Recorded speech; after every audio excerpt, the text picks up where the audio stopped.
Hey guys, this is DFD, aka Dark Frozen Devs, back with another video.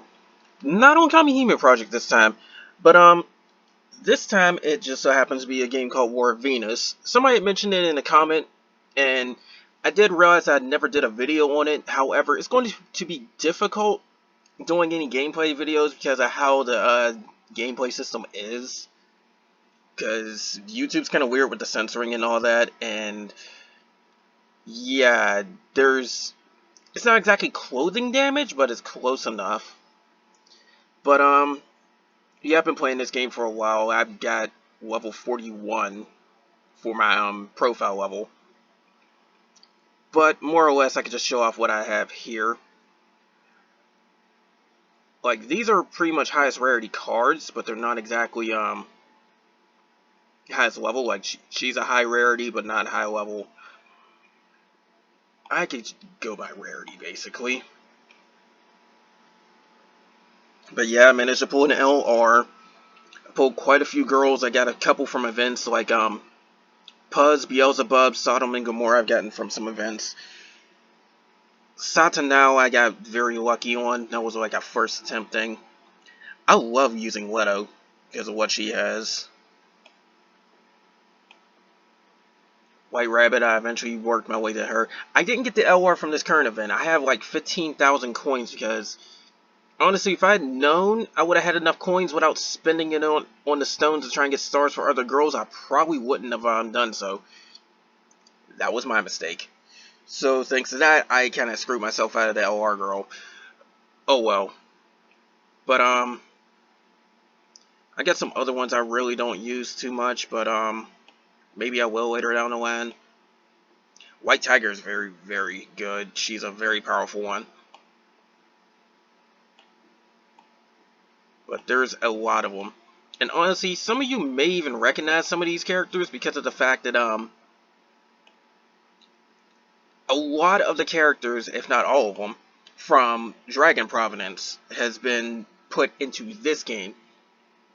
It's even called Dragon Heaven if you translate it to the Japanese side, so that's not subtle at all. But some of these cards, even the lower ones, are actually pretty good. Like, I remember this one. Yeah, see, this Death Grip ability is actually pretty good if a card's not immune to it anyways. She's got a chance to stun, and then she can sip and do some emblem damage too. Because when you go into a fight, your emblems is your main source of HP. Because cards themselves also have it too. And I've leveled it up quite a bit, but there's only but so much I can really do. Like, I'm starting to rack up these because I don't have enough of these. But this Miracle Adventure, that's how I got some stuff too. I don't think I'm going to get this card, but if I do, so be it. I mean, it wouldn't take too much to add some of these stones in order to actually consume for a little bit more, but I don't know.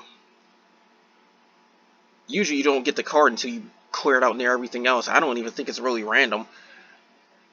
I think they just it's just set on how many clicks you do. Could be wrong. The slot I've already done enough in order to get all the rewards, so there's that. They gave me some cards from that. Dragon Battlefield, that's the arena. I've been fighting in it quite a bit, but yeah. I'm even beating people that's higher rank than me, the higher player rank, because as it turns out, in fact, let me arrange my level again. As it turns out, this is an interesting little trick you guys should all eventually learn. Now, first and foremost, when you star up a girl enough times, you can actually reset the fourth effect for her skills, this one. Since this is a damage dealer, I feel like this is a good one to stay with, but I probably could roll for something better. Who knows? But, and then you also do want to, you do have to idle in this in order to level up your cards, so that's where this comes in. Starring up is a good way to get stats and all that. Runes is probably one of the most game-changing things I've noticed, because The stars of the runes might affect what they give you or whatnot. I don't fully know. All I know is leveling up some runes and getting some decent set effects is what really does a lot of stuff. Like, she's lowering attack whenever she hits somebody, which makes them hit her a lot less damage, believe it or not. And then she's got a 50% chance to up her own attack power. And then you can get these past plus 15, but I'd say plus 15 them as soon as possible. Depending on the set effects, you can get some really, really good stuff. Like this one, she revives a lot, but I also made it so when her HP drops, she also gets more attack power. And then, let's see, who else? This one, she also revives a lot and takes somebody out with her. So, when she takes damage, she's lowering attack power.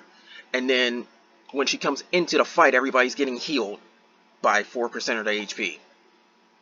Along with the fact that, given her star effect, she's taking somebody out when she dies, and then might come back in the fight with a 60% chance.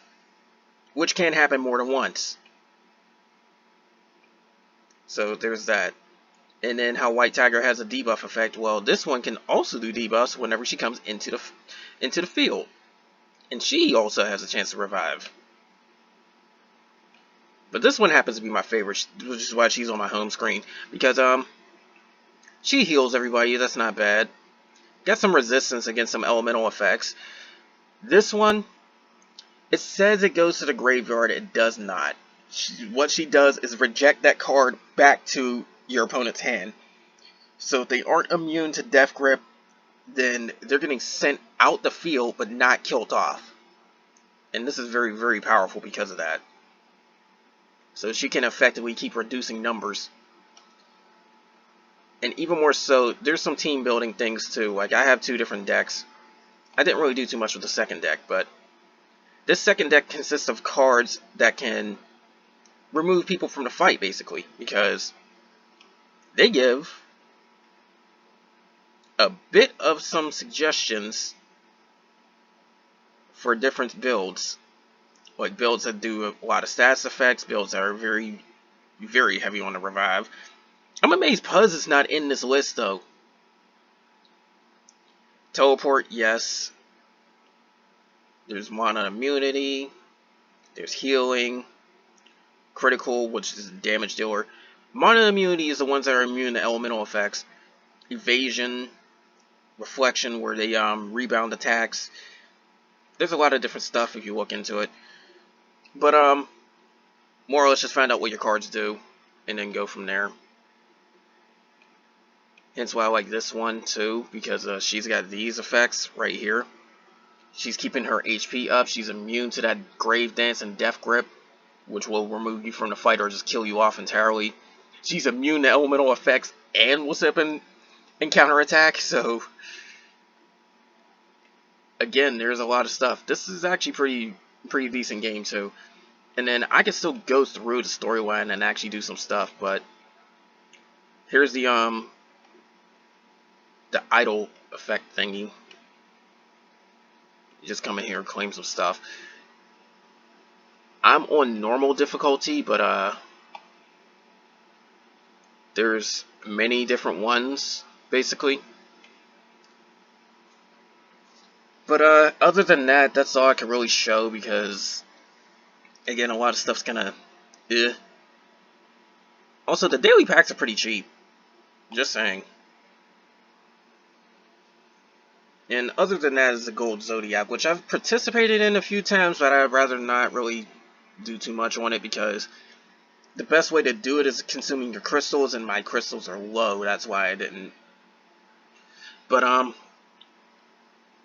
yeah, this event 2, she's the one I could get if I had enough of these.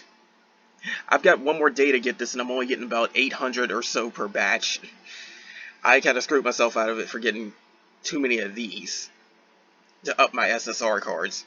Oh well. What can you do? I also have an LR card, which is going to need these, so I might need to get a few of those.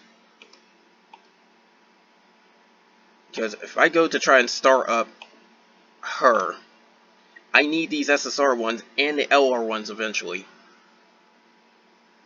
So that's going to be pretty consuming. Thankfully, you get to spend the tokens after the event ends, so maybe I might have a shot, who knows. But, that's all I really got for that one. But anyways, there's also the contract thing too, which will give you some free cards over time. If you're doing Arena, you should get enough of these to get a few attempts at it. I don't think I've seen an SSR come from this, but I have seen SR occasionally pop up. And then there's a gacha too, where honestly I got this at step 10 because I tried to pull on her so much. They kept giving me so many free jewels anyways. The limited one, I would go up to a certain point with these, because the first few steps are discounted if you ever try those. That's the Wool Spirit thing, you can access it from there. This will give you guaranteed cards of each type. Like this one's a guaranteed SR and this is SSR. LR seems to be kind of rare. Events do hand out LR though, so there's that. But and I'm not just saying rare pool, I mean rare in general. Like it's kind of hard to find some of them. But anyways, that's all for this. I don't know if more of this is going to come soon because, like I said, I can't record gameplay because once you get your cards a 3-star, they start showing their scenes as a way to emulate clothing damage, basically.